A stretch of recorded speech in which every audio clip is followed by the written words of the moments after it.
Hi friends! பிரபலமான பாட்டு நிகழ்ச்சியில ரொம்ப ஃபேமஸா இருக்கிறது யாரு அப்படின்னு பார்த்தீங்கன்னா, அது நம்ம திவினேஷ் தாங்க. சூப்பரான படைப்பாடல்கள் பாடி அருமையா பார்த்தீங்கன்னா, வேற லெவல்ல கலக்கிட்டு இருக்காரு. இந்த வாரம் பார்த்தீங்கன்னா, அவரு சூப்பரா பாடியுமே பார்த்தீங்கன்னா, இறுதிப் போட்டிக்கு போறதுக்கான வாய்ப்ப நழுவ விட்டுருக்காரு அப்படின்னு தாங்க சொல்லணும். ஆமாங்க, இந்த வாரம் பார்த்தீங்கன்னா, ஸ்ரீமதி அவர்கள் 2வது முறை சூப்பரா பார்த்தீங்கன்னா, ஃபைனலிஸ்ட்டா தேர்வு பெற்றிருக்காங்க. ஆல்ரெடி ஹேமமித்ரா போயிருக்காங்க. இந்த முறை பார்த்தீங்கன்னா, ஸ்ரீமதி வெற்றி பெற்றிருக்காங்க.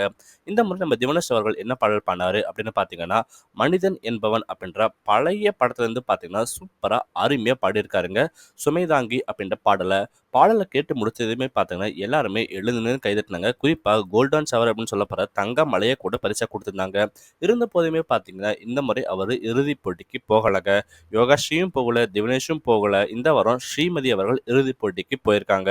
சூப்பராக பார்த்தீங்கன்னா எம்.எஸ். விஸ்வநாதன் ஐயா இசையில் பார்த்தீங்கன்னா பி.பி. ஸ்ரீனிவாசன் ஐயா பாடியிருப்பாங்க. இந்த சுமைதாங்கி அப்படின்ற பாடலை மனிதன் என்பவன் அப்படின்ற திரைப்படத்தில் சூப்பரா இருந்தாலுமே பார்த்தீங்கன்னா, தாத்தாவோட ட்ரெய்னிங்ல கலக்கிட்டு இருக்க திவினேஷ் பார்த்தீங்கன்னா, இந்த முறை இறுதிப் போட்டிக்கு போகாதது கொஞ்சம் வருத்தத்த தான் குடுத்திருக்கு.